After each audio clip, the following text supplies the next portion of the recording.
Alrighty. So, we've got a new monster. Nahut. Her animation is pretty sick. Um, is she worth spawning? And the weapons, too, are pretty awesome. I'll tell you right now, she is roughly 800 gems to spawn. The average is 722, but you want about 100 more than that, just in case. So she's going to be a little bit more on the expensive side. So is she worth it? Well, let's start with what she does. Also, comment down below if you like this new text. It's gonna take me a while to get used to it, but yeah, kind of interesting though.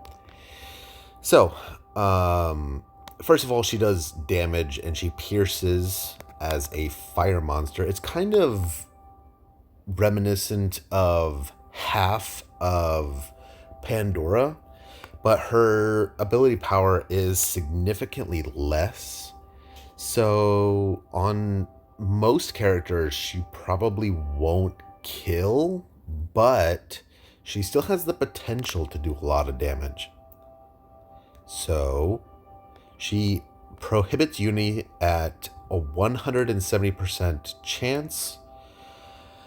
That is the highest I think we've ever seen, but I don't think that it's something that's super, super valuable given how much prohibit Uni you can stack. I think most of my sets get close to 200 to 300% resistance. So I don't really get hit with Uni. Even something as high as this, Uni Prohibit would be kind of hard to land. Let's see. She also reduces Uni by 50, which is pretty bad in my opinion. You would need to boost the amount of Uni they can get hit with, because it's pretty easy to stack 100% Uni resistance. Basically, all of my sets have 100% Uni resistance. So that's pretty that's like a non thing. Applies absolute. That's really good in a lot of situations. You know, there's not a lot of monsters that give absolute for fire. I think we only have like one or two others.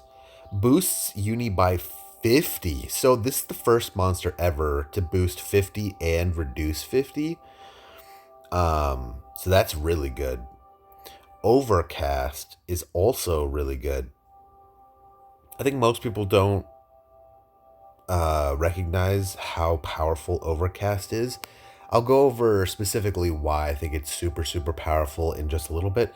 But man, is this a really, really good ability on a fire monster. I don't think we've had a fire monster with Overcast in a long time. And I don't think that we've ever had one that has all allies. Siege is like okay. Savior element, also kind of interesting. There's not a lot of monsters that give Savior element for fire. I can't think of any off the top of my head, but there's probably less than 3 total. So that's kind of interesting. She awakens into 40k, which is awful. We've talked about it. It's like, Kijin, also kind of interesting. I think Kijin is horrible here, and I'll explain why in just a little bit. Scorching resistance is a non-starter. You know, most people don't use Scorching, and I haven't seen Scorching on any like meta monsters in a while, so that's really nothing. Fire and light defense, both good. Remember, fire beats wind, light beats time and dark. So you're getting a total of, what is that, 2100 Uni defense? So yeah, it's pretty good, honestly, for a fire monster. Let's talk about the weapons real quick. The weapons are fine. They are they'd be used for beginner players, basically. They have an XL proc rate, which is fine. They max out at 6XL, which is not great, but it's okay. They recover cost and give they restore HP.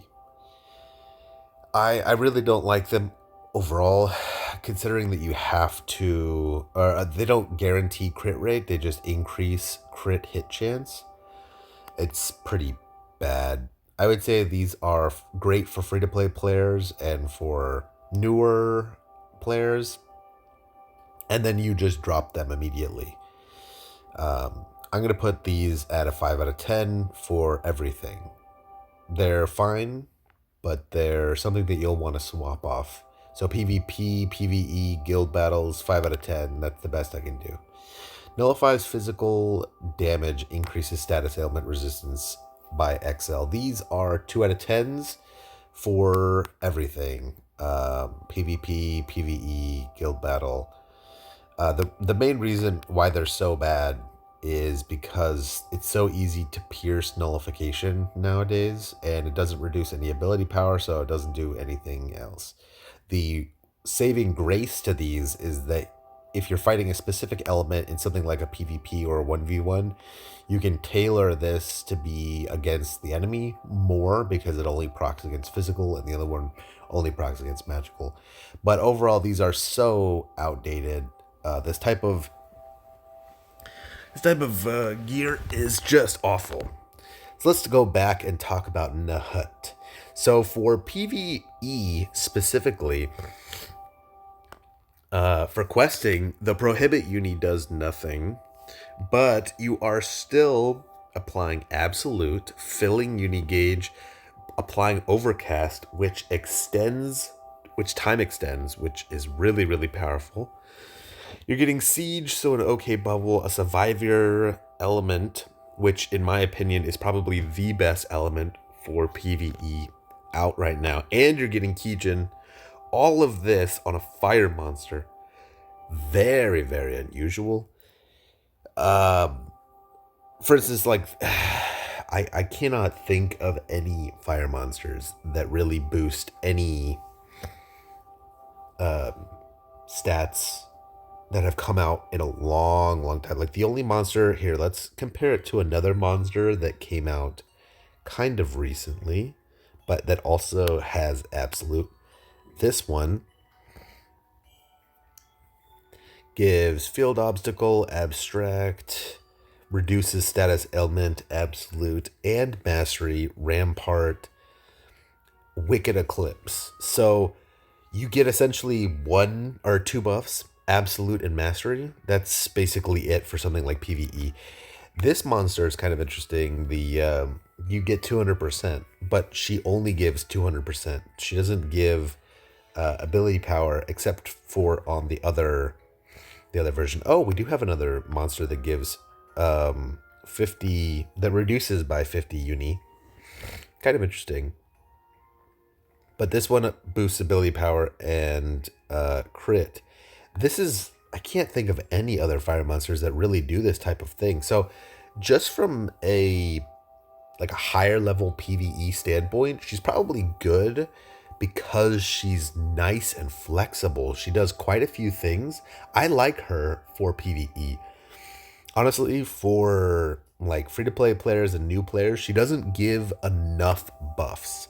You really, because your stats are going to be way lower as a free-to-play or a newer player, you really need a lot of buffs, and she just doesn't give that. Plus, you're not really, as a free-to-play player and a new player, you're not really focused on high-level PvE. She really seems more like a high-level PvE type of monster because she gives Overcast, and so you'd want to run her with a bunch of buffs. But as a free-to-play player or newer player, specifically for PvE, I would say she's probably a 5 out of 10. For players that are really, really wanting to build a fire set and are wanting to do high-level PvE, I think she's a 9 out of 10. Fire buffing fire monsters are pretty rare, and she gives quite a few things that are actually pretty good. Now, when it comes to PvP, the main things that you're looking for are Unison up so that your teammates can uni, Piercing, which she has both of. She also applies Overcast, which does increase your uni defense. It gives elemental defense here.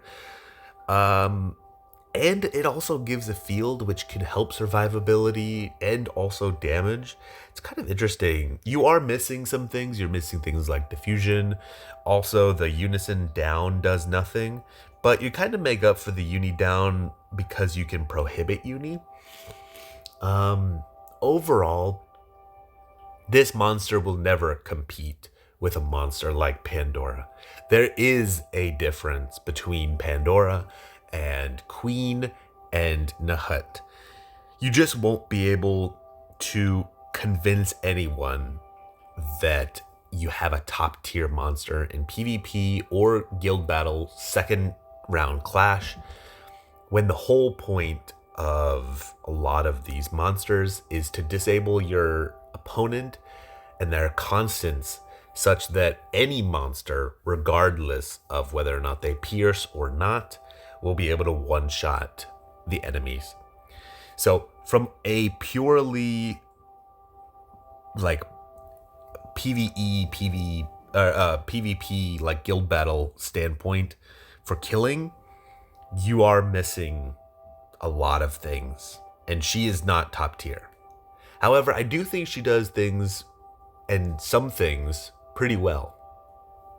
I would say that she is probably a 6 out of 10 in PvP. The reason why I'm ranking her so low is because there are so many situations where diffusion is necessary. And if you throw this monster as a solo throw, you are not getting diffusion. Your teammates will probably be able to uni right after, but that's not always the case. They might have already unied with you. So that in that case, they're not getting any uni. This monster isn't perfect. She does do quite a few things really well, but diffusion is so necessary in PvP specifically. I think that if you compare this monster to Pandora, everyone would pick Pandora 100% of the time. So that's why I just can't put her much higher. There are other monsters that hit more times and will guarantee killing more, I think, than she will. The prohibit uni, though, is kind of nice. But you're also missing things like protection to your side. So I can't vote her higher than this. Now, it's kind of interesting. My guild mates were talking about, for specifically guild battle, how does she fare in first round clash? Because she does prohibit uni, so she prevents the enemies. If you throw and they throw, there's a chance that you can lock them. Plus, you could potentially reduce their uni, not necessarily going to reduce their uni, but you could if they don't have 100% uni resistance.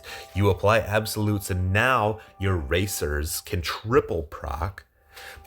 You fill all allies uni by 50, which is insane, and apply overcast, which is also insane because you can swap out some of your front line into back line, and then some of your teammates will get an amazing time extended buff uni.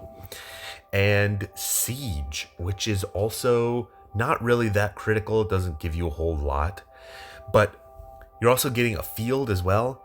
And on top of it, you could argue Kijin, but honestly, because this isn't an awakening slot, you can turn off Kijin. You don't have to get Kijin on this monster. So some of them were arguing as to whether or not this was a good first round monster. Now, I would say probably not, considering the current meta has kind of shifted towards a more setup type of uni. I think it's a good monster. Nahut is really good, especially for a first round clash if you don't have a lot of choices. But there are better monsters, in my opinion. I think being able to protect, instead of giving a field, if this gave field protect. Now, the reason why I say that is so basically this monster, if it gave field deny on the enemy side or field protect on your side, then you have a completely different type of monster. There is a monster that is a priority monster that does both field protect and field negate uni downs and uni ups your side for both. I think it's like 40 uni. That's such a good monster because it has priority. You always have the stronger chance to get your 50 uni off. I think this monster doesn't lock down enough, and I also really don't think that the Kijin is worth it. It's kind of annoying, in my opinion, that they keep applying these really good guild battle monsters with horrible awakenings for racers. Now, for something like a second round clash, it's a little bit different. I would say for first round clash, specifically for racers, if you were a free to play player or a newer player, this is an excellent monster. It'll get you through the door and it's really, really powerful. I won't argue that. It is a very strong monster. I just don't like that if you awaken it, you risk killing the enemies and your side will have a harder time setting up. So for free-to-play players, new players, I think this is a 10 out of 10. If you're racing and you wanted to throw a monster, this is really, really good. Now, for long-term players or for whales, this is a good monster still, but it could be a little bit better. I'm going to put it as a 9 out of 10 for first-round clash racers. You don't have to worry too much about this monster killing. It just doesn't have enough ability power, and with so many people building water defense specifically to counter Pandora, the likelihood that this monster does any damage is probably close to zero. I would say, however, I like this monster a little bit. I like that this monster is flexible. Like in a second round clash, this monster can still be used, and it is really good in a second round clash as well. Fire and water are really common throws right now because basically everyone is still throwing Pandora. We're not seeing a whole lot of Queen, which is kind of surprising, but also not. Queen is a monster that won't come back because it's collab locked. So because Pandora is still so prevalent, most people are opting to throw double Pandora in case the enemy is throwing Fortify unis or throwing other types of field protect or field deprotect monsters. Because of that, this monster doesn't really have a great spot to fill, but for free-to-play players or newer players who are trying to fit into this throw, I really like it. It gives pretty good buffs, and it's not, I like it. It does pretty good damage too. Like it's not always going to kill, but there's chances that you can kill with this as a free-to-play or a newer player. And if you're trying to fit into this fire, water, wind type of meta that currently exists, this is going to be a nice monster that you can throw. So for that instance, for free-to-play players and for newer players, second round clash, I like this monster. I would say it's probably a 7 or an 8 out of 10. And then for long-term players, there are just better options.